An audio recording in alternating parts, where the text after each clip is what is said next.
এই গল্পটি টম নামের এক ডিটেকটিভ সার্জেন্টকে ঘিরে। তার মাথা গরম হলে সে কোনো আইন মানে না, কোনো অপরাধীকে ধরলে সে ভয়ঙ্করভাবে মারধর করে। এই কারণেই তার পুরো ডিপার্টমেন্ট তার কর্মকাণ্ডে বিরক্ত, কারণ সবাই জানে সে কতটা যোগ্য অফিসার। তাই সব সিনিয়র তার এই আচরণগুলো ইগনোর করে। কিন্তু তখনই পুরো লন্ডনে তোলপাড় শুরু হয়ে যায়। সবাই জানতে পারে যে এক সিরিয়াল কিলার একের পর এক পুলিশ হত্যা করছে। তাই টম সেই কিলারকে খুঁজতে নেমে পড়ে। গল্পের শুরুতেই আমরা টমকে দেখি। সে তখন ঘুমানোর চেষ্টা করছিল, কিন্তু তার ঘুম আসছিল না। ঠিক তখনই জানালার বাইরে দিয়ে তাকিয়ে এসে দেখতে পেল যে 3 জন চোর একটা গাড়ি চুরি করার চেষ্টা করছে। আগে থেকেই ঘুম না হয় বিরক্ত টম একটি লাঠি তুলে নিয়ে নিচে নেমে গেল তাদের শিক্ষা দিতে। আসলে টম একজন পুলিশ অফিসার যে সবসময় ন্যায়ের পক্ষে দাঁড়ায়, এবং সে ছিল ভীষণ রাগী। সে এক ছেলের পায়ে লাঠি দিয়ে আঘাত করে, কিন্তু তখনই তার এক সঙ্গী ছুরি বের করে উল্টো টমকেই হুমকি দিতে শুরু করে। তখন টম একটা কথাও না বলে তাদের এমন মার মারলো যে 3 জন ব্যথায় মাটিতে গড়াগড়ি খেতে লাগলো। পরের সকালে ওই চোরদের মারধরের খবর মিডিয়াতে আগুনের মতো ছড়িয়ে পড়ে। মিডিয়া আগেই পুলিশের বিরুদ্ধে সুযোগ খুঁজছিল, আর এবার তারা পুলিশের বদনাম করার নতুন সুযোগ পেয়ে গেল। মিডিয়ার কারণে পুলিশ চিফ রেগে যায়। সে টমের কাছে এসে তার বিরুদ্ধে পুলিশের ভাবমূর্তি নষ্ট করার অভিযোগ তোলে। তখন টম সরাসরি চিফের চোখে চোখ রেখে পরিষ্কার বলে দেয় যে সে শুধু আত্মরক্ষা করছিল, গুন্ডারা ছুরি বের করে তাকে মারার চেষ্টা করছিল। এরপর সে সেখান থেকে বেরিয়ে সরাসরি নিজের পুলিশ স্টেশনে চলে যায়। পরে পুলিশ স্টেশনে আমরা দেখি কনস্টেবল এলিজাবেথকে। সে এসে টমের সঙ্গে দেখা করে। তারা দুজন আগে থেকেই একে অপরকে চেনে। এলিজাবেথ অনেকদিন ধরে আন্ডারকভার হিসেবে কাজ করছিল। সে এক ড্রাগ ডিলারকে ধরার চেষ্টা করছিল, এবং সেই কাজে সে একটা গ্রুপে ঢুকে পড়ে। সেখান থেকে ধীরে ধীরে তার ড্রাগের প্রতি আসক্তি তৈরি হয়ে যায়। এলিজাবেথ ধীরে ধীরে ড্রাগের ভয়ঙ্কর নেশায় জড়িয়ে পড়ে। তাই শেষ পর্যন্ত সে নিজের কাজটা ঠিকভাবে শেষ করতে পারলেও পরে তাকে পাঠানো হয় রিহ্যাব সেন্টারে। রিহ্যাব সেন্টার থেকে ফিরে আসার পরে সে আবারও পুলিশের এক্সাম দেয়, কিন্তু দুর্ভাগ্যবশত সে সেই এক্সামে ফেল করে যায়। এর ফলে তাকে আবার কনস্টেবল পদে নামিয়ে দেওয়া হয়। এই কথা শুনে টম তাকে আশ্বস্ত করার চেষ্টা করে এবং বলে যে হতাশ না হতে। এরপর টম যায় তার বন্ধুর কাছে, যার নাম ছিল ব্রুস রবার্ট। সে এখানে একজন চিফ ইন্সপেক্টর। সে টমের সঙ্গে কাজ করে, কিন্তু এখন তার স্ত্রী মারা গেছে। এই কারণে টম তাকে নিয়ে যায় তার স্ত্রীর মৃতদেহের কাছে। নিজের স্ত্রীর লাশ দেখে ব্রুস ভীষণভাবে ভেঙে পড়ে এবং মানসিকভাবে সম্পূর্ণ হতাশ হয়ে যায়। তাই টম তাকে সান্ত্বনা দিতে শুরু করে, আর ধীরে ধীরে টম তার বন্ধুর মানসিক অবস্থা ঠিক করার চেষ্টা করে। এই সময়ে আমরা দেখি দুজনে একই সঙ্গে হাসাহাসি করছে। এদিকে আমরা এক মহিলা পুলিশকে দেখি যে একা একটা রাস্তা দিয়ে হেঁটে যাচ্ছিল। হঠাৎ করে এক ব্যক্তি তার সামনে আসে, যার হাতে একটা বন্দুক ছিল। সে সেই পুলিশকে গুলি করে এবং সঙ্গে সঙ্গে সেখান থেকে পালিয়ে যায়। চোখের পলকেই ওই পুলিশের মৃত্যু হয়। এই খবর দ্রুত টমের কাছে পৌঁছে যায়। টম সঙ্গে সঙ্গে ঘটনাস্থলে পৌঁছে যায়। সেখানে অনেক মানুষ তাকে প্রশ্ন করতে থাকে, কারণ এই এলাকার চিফ ইন্সপেক্টর হলো ব্রুস। কিন্তু সবাই জানে যে সে নিজের স্ত্রীর মৃত্যুর পরে মানসিকভাবে ভেঙে পড়েছে, তাই সে আপাতত কাজ করতে চাইছে না। কিন্তু একজন পুলিশের মৃত্যু খুব বড় বিষয়, তাই সরকার চায় যত দ্রুত সম্ভব এই রহস্যের সমাধান হোক। এই কারণেই এখানে একজন টেম্পোরারি ইন্সপেক্টর পাঠানো হয়, যার নাম পোর্টার ন্যাশ। পোর্টারের আসার কারণে অনেকেই অসন্তুষ্ট হয়, কারণ চারদিকে এই গুজব ছড়িয়ে পড়ে যে পোর্টার আসলে একজন গে। এই কারণে কেউই তার অধীনে কাজ করতে চায় না। কিন্তু খুব দ্রুত অর্ডার আসে যে সবাইকেই পোর্টারের অধীনে হয়ে কাজ করতে হবে। তাই না চাইতেও সবাই তার অধীনে কাজ শুরু করে। এরপর আমরা এলিজাবেথকে দেখি যে তার ঘর পরিষ্কার করছিল। তখনই তার প্রতিবেশী চলে আসে। তার প্রতিবেশী ছিল একটা ছোট ছেলে। এই ছেলেকে সবাই মেটাল নামে ডাকে। সে ছোটখাটো চুরি করে এবং ছোট ছোট গ্যাংয়ের সঙ্গে কাজ করে, কিন্তু এখন তার গ্যাংয়ের লোকেরা কাউকে খুন করে ফেলেছে। মেটাল কোনো বড় ঝামেলায় জড়াতে চায় না, তাই সে এলিজাবেথকে খবর নিতে বলে যে লোকটি মারা গেছে নাকি এখনো বেঁচে আছে। এরপর এলিজাবেথ তাকে সতর্ক করে দেয় এবং বলে, এই কাজটা আমি শেষবারের মতো তোমার জন্য করছি। যদি সে মারা গিয়ে থাকে তাহলে তোমাকে এখান থেকে পালিয়ে যেতে হবে, আর যদি সে বেঁচে থাকে তাহলে আজকের পর তুমি আর কখনোই এই এলাকার লোকজনের সঙ্গে দেখা করবে না। এই কথা শুনে মেটাল বলে যে ঠিক আছে। এরপর এলিজাবেথ এসে টমের সঙ্গে দেখা করে এবং পুরো ঘটনাটা তাকে খুলে বলে। টম জিজ্ঞেস করে ঘটনাটি ঠিক কোন জায়গায় ঘটেছিল। তখন এলিজাবেথ সেই জায়গার নাম বলে দেয়। এরপর টম বলে, ওখানে গিয়ে ইন্সপেক্টরের সঙ্গে দেখা করো, আমি তাকে কল করে দেব, সে অবশ্যই তোমার সাহায্য করবে।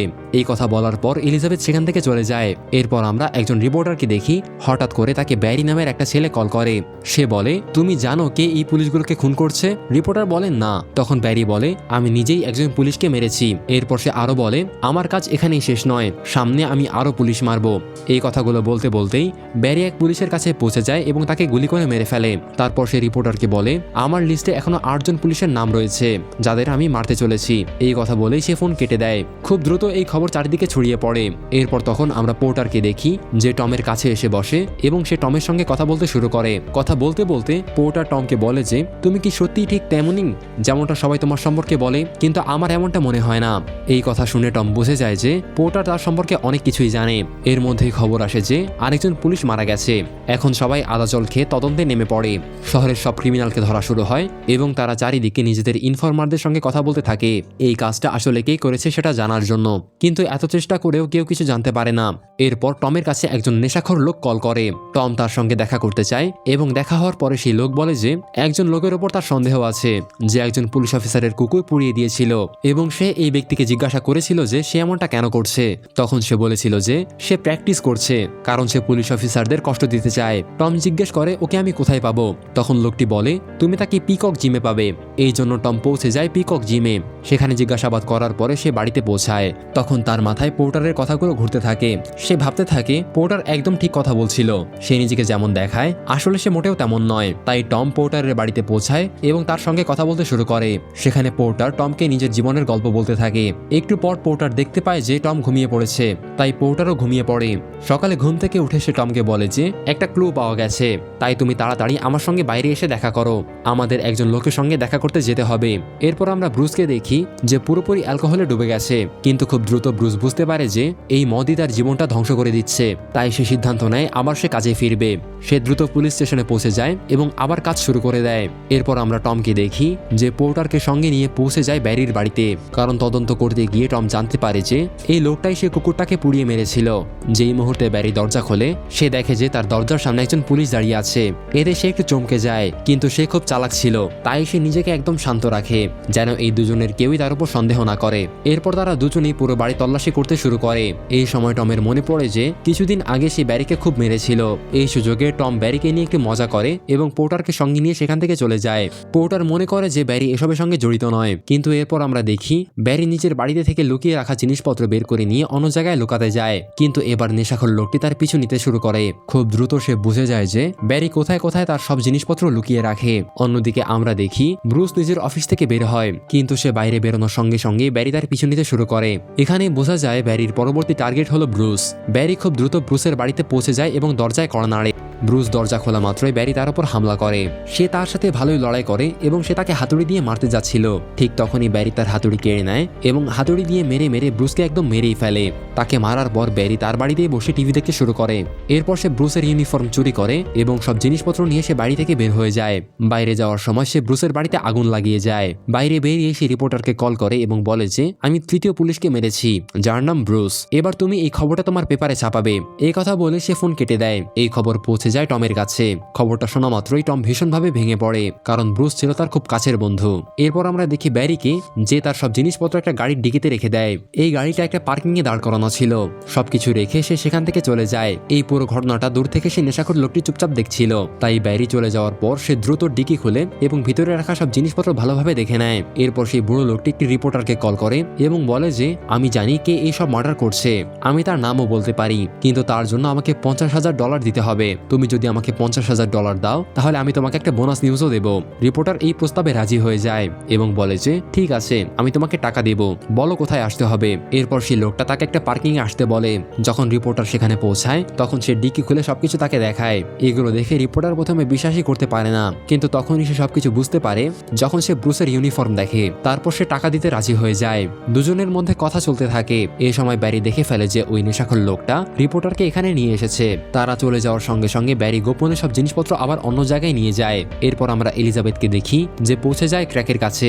সে জিজ্ঞাসা করে সেই লোকটি মারা গিয়েছে কিনা। ক্র্যাক বলে না, সে এখনো বেঁচে আছে, শুধু সামান্য আঘাত পেয়েছে, এখনো পর্যন্ত কারো নাম সে বলেনি। এই কথা শুনে এলিজাবেথ খুব খুশি হয়ে যায় এবং বলে আমি তোমার জন্য কি করতে পারি। ক্র্যাক বলে কিছুই না, শুধু আমাকে একটা ড্রিঙ্ক এনে দিও। সে বলে ঠিক আছে। এরপর আমরা আবার সেই লোকটাকে রিপোর্টারের সঙ্গে দেখি। তারা একটা বারে আসে এবং রিপোর্টার তাকে টাকা দিয়ে দেয়, কিন্তু লোকটা টাকা গোনার জন্য ওয়াশরুমে চলে যায়। সে বলে আমি ফিরে এসে তোমাকে ওই লোকটার নাম বলবো। এই সময় আমরা ব্যারিকেও দেখি যে শুরু থেকে তাদের পিছু নিয়েছিল। যেই মুহূর্তে নেশাখোর লোকটা ওয়াশরুমের ভেতরে যায় ব্যারি তার পিছন পিছন ওয়াশরুমে ঢুকে পড়ে। ব্যারিকে দেখে সেই লোকটা ভয়ে কাঁপতে শুরু করে এবং বলে যে আমাকে কিছু করো না, আমি এখনো তোমার নাম কাউকে বলিনি। কিন্তু ব্যারি একজন পুরোপুরি পাগল মানুষ। সে এক মুহূর্ত দেরি না করে তাকে মেরে ফেলে। এরপর সে সব টাকা ছিনিয়ে নেয় এবং সেখান থেকে পালিয়ে যায়। খুব দ্রুত সেখানে পুলিশ চলে আসে, কারণ এখানে আবার একটা মার্ডার হয়েছে। এই কারণে টম আর পোর্টারও ঘটনাস্থলে পৌঁছে যায় তারা রিপোর্টারকে জিজ্ঞাসা করে, তুমি এখানে কি করছো? রিপোর্টার বলে, একজন লোক আমাকে এখানে নিয়ে এসেছিল, কিন্তু এখন সে মারা গেছে। সে আমাকে সেই লোকটার নাম বলতে যাচ্ছিল যে সব পুলিশকে মেরেছে, এর জন্য আমি তাকে $50,000 দিয়েছিলাম। তখন পুলিশ বলে, এখন তবে আমাদের তার নাম বলো। রিপোর্টার বলে, আমি জানি না। টাকা নেওয়ার পরে সে আমাকে খুনির নাম বলতে চেয়েছিল, কিন্তু সে আমাকে নাম বলার আগেই কেউ তাকে মেরে ফেলে। এই কথা শোনার পরে টম সেই রিপোর্টারকে বাড়ি ফিরে যেতে বলে। তখন রিপোর্টার বলে, আমি তোমাদের শুধু একটা কথা বলতে পারি, পার্কিং এ একটা গাড়ি আছে, আর সেই গাড়ির ডিকির ভেতরে অনেক এভিডেন্স ছিল। এই কথা শুনে টম আর পোর্টার দুজনেই দ্রুত পার্কিং এ পৌঁছে যায়, কিন্তু তারা গাড়ির ডিকি খুলে সেখানে কিছুই পায় না, কারণ ব্যারি আগেই সব জিনিস বের করে নিয়েছিল। এরপর তারা সিকিউরিটির কাছে যায় এবং জিজ্ঞাসা করে যে এখানকার সিসিটিভি ক্যামেরা কাজ করছিল কিনা। তখন সিকিউরিটি গার্ড বলে, এই ক্যামেরা গত মাস থেকেই বন্ধ। এভাবেই আবারও তাদের হাতে কিছুই আসে না। এরপর আমরা এলিজাবেথকে দেখি, সে তৈরি হচ্ছে যেন ক্র্যাকের সঙ্গে দেখা করতে যেতে পারে। এলিজাবেথ দ্রুত ক্র্যাকের কাছে পৌঁছায় এবং ক্র্যাকের সাথে ভালো সময় কাটাতে থাকে এবং মনে মনে ভাবতে থাকে হয়তো ক্র্যাক তাকে পছন্দ করে। অন্যদিকে আমরা ব্যারিকে দেখি, যার চোখ এখন সেই এলিজাবেথের উপর পড়েছে। এদিকে আমরা টমকে ব্যারির প্রোফাইল ঘাঁটতে দেখি, সেখানে সে একটা ভয়ঙ্কর বিষয় খুঁজে পায়। এখন পর্যন্ত যেসব পুলিশ মারা গেছে তারা সবাই সেই অফিসার যারা এক সময় ব্যারিকে অ্যারেস্ট করেছিল। এখন পর্যন্ত ব্যারি 3 জন পুলিশকে মেরে ফেলেছে, আর এই লিস্টের চতুর্থ নাম হলো এলিজাবেথের, কারণ চতুর্থবার এলিজাবেথই ব্যারিকে অ্যারেস্ট করেছিল। তাই এখন টম এলিজাবেথকে কল করতে শুরু করে, তার বিশ্বাস হয়ে গেছে যে ব্যারি সেই কিলার। সেই সময় ক্র্যাক এলিজাবেথকে বাড়ি পৌঁছে দিতে আসে। সে এলিজাবেথকে বলে যে পরে সে তাকে কল করবে। এই কথা শুনে এলিজাবেথ একটু রেগে যায়, সে চাইছিল তাদের দুজনের মধ্যে কিছু একটা হোক, কিন্তু ক্র্যাক এখানে খুব বেশি ফর্মাল আচরণ করছিল। এই কারণে সে রাগ করে সেখান থেকে চলে যায়। এলিজাবেথ যখন দরজা খুলতে যায় ঠিক তখনই ব্যারি তার উপর হামলা চালায়। সে প্রায় তাকে মেরেই ফেলতে যাচ্ছিল, কিন্তু ঠিক সেই সময় মেটাল সেখানে পৌঁছে যায় এবং সে ব্যারির সঙ্গে লড়াই করতে শুরু করে। কিন্তু এই হাতাহাতিতে ব্যারি মেটালকে মেরে ফেলে। মেটালের লাশ দেখে এলিজাবেথ ভেঙে পড়ে এবং সে জ্ঞান হারিয়ে ফেলে। কিছুক্ষণের মধ্যেই টম আর পোর্টার সেখানে পৌঁছে যায়। পোর্টার দেখে যে এলিজাবেথের অবস্থা খুবই খারাপ। এরপর আমরা দেখি ব্যারি সেখান থেকে পালিয়ে গিয়ে একটা হোটেলে লুকিয়ে আছে। টম আর পোর্টার পৌঁছে যায় ব্যারির বাড়িতে এবং সব জায়গায় তল্লাশি শুরু করে। সেখানে তারা ব্যারির একটি ছবি পেয়ে যায়। এই ছবিগুলো দ্রুত নিউজ চ্যানেলের হাতে পৌঁছে দেওয়া হয়। এরপর ব্যারির ছবি সব টিভি চ্যানেলে দেখানো হয়। যেই ট্যাক্সি ড্রাইভার ব্যারিকে হোটেলে নামিয়ে দিয়েছিল সে টিভিতে সেই ছবি দেখে তাকে চিনে ফেলে এবং সঙ্গে সঙ্গে পুলিশকে কল করে জানায়। খবর পাওয়া মাত্রই টম আর পোর্টার দ্রুত সেই হোটেলের দিকে রওনা দেয়। সেখানে পৌঁছে টম দেখে যে ব্যারি ইতিমধ্যে পালিয়ে গেছে, কিন্তু টম বুঝে যায় সে খুব বেশি দূরে যেতে পারেনি। এই কারণেই টম আর পোর্টার তাকে ধাওয়া করতে শুরু করে। খুব দ্রুত ব্যারি তাদের চোখে পড়ে যায়। এটা বুঝে ব্যারি আরো দ্রুত দৌড়াতে থাকে আর টম তার পিছনে পিছনে ছুটতে থাকে।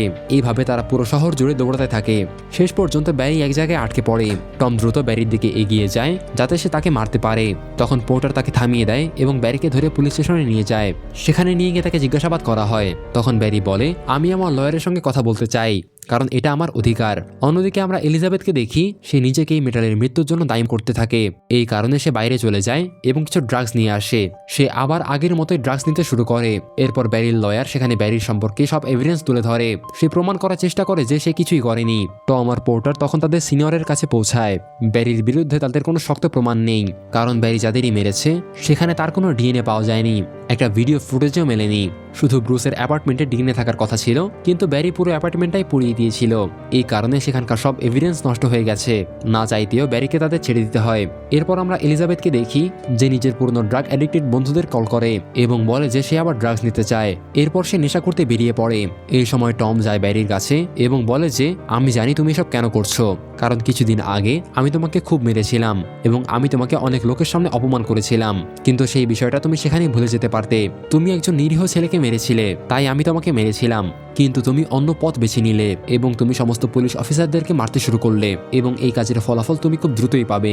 এরপর ক্রিক জানতে পারে যে এলিজাবেথ একটা ক্লাবে আছে এবং সে সেখানে ড্রাগস নিচ্ছে। তাই ক্রিক টমকে কল করে জানায়। তাই টম ও ক্রিক সেখানে পৌঁছে যায় এলিজাবেথের কাছে। তারা তাকে তুলে নিয়ে একটা অ্যাপার্টমেন্টে নিয়ে আসে এবং দেখে যে সে পুরোপুরি নেশাগ্রস্ত।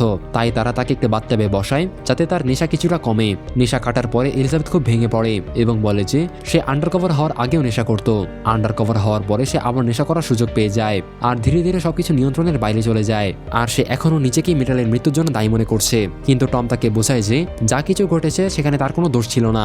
সকালে আমরা দেখি পুলিশ ব্যারিকে ছেড়ে দিচ্ছে। ব্যারি সেখান থেকে খুশি মনে বেরিয়ে যাচ্ছে। সে মিডিয়ার সামনে এমনভাবে হাঁটছে যেন সে কোনো সেলিব্রিটি। সে এখানে সমস্ত পুলিশ অফিসারদেরকে ব্যঙ্গ করছে, বিশেষ করে টমকে। এতে টম রাগে লাল হয়ে যায়। এরপর আমরা দেখি ব্রুসের ফিউনারাল হচ্ছে। আর সেখানে সব পুলিশ উপস্থিত ছিল। ঠিক তখনই আমরা ব্যারিকে দেখি যে ব্রুসের ইউনিফর্ম পরে এসেছে। তারপরে টার্গেট হচ্ছে টম, তাই সে টমের ফোনে একটা মেসেজ পাঠায় এবং তাকে একটা গোপন জায়গায় ডাকে। টম সেখান থেকে বেরিয়ে পড়ে। ব্যারি দূর থেকে তার পিছু করতে থাকে। কিছুক্ষণ পরে টম সেই গোপন জায়গায় পৌঁছে বিল্ডিং এর ভেতরে ঢুকে পড়ে। ব্যারিও তার পিছু নেয়। ব্যারির হাতে একটা গান ছিল। পিছু করতে করতে ব্যারি ছাদে পৌঁছায়। সে টমকে বলে যে পেছনে তাকাও, কারণ তোমার মৃত্যু তোমার পেছনে দাঁড়িয়ে আছে। তখন ব্যারি দেখে সেই লোকটা টম নয়, বরং পোর্টার দাঁড়িয়ে আছে। এটা দেখে ব্যারি অবাক হয়ে যায়। ঠিক তখনই টম পেছন থেকে এসে তাকে ধরে ফেলে এবং বলে যে তোমার কি মনে হয়েছিল তুমি আমাকে ফাঁদে ফেলছো? না, আমি তোমাকে ফাঁদে ফেলেছি। এই কথা বলার পরে সে ব্যারিকে মারতে যায়।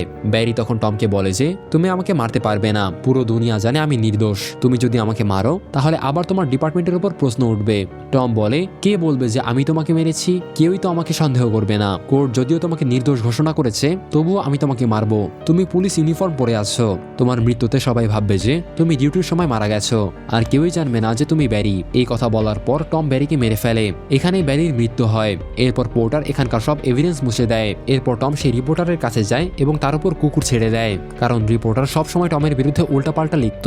টম জানতো যে ব্যারির মৃত্যুর পরেও সে আবার উল্টাপাল্টা লিখবে, তাই টম রিপোর্টারের উপর কুকুর ছেড়ে দেয় এবং সেই কুকুরগুলো তাকে ছিঁড়ে ফেলে। এর সাথে এই গল্প এখানেই শেষ হয়ে যায়। তো বন্ধুরা, সিনেমাটি কেমন লাগলো কমেন্ট করে অবশ্যই জানাবেন, আর ভিডিওটিতে লাইক করুন এবং চ্যানেলটি সাবস্ক্রাইব করতে ভুলবেন না। দেখা হবে পরের কোনো ভিডিওতে। ততক্ষণ পর্যন্ত টাটা, বাই বাই।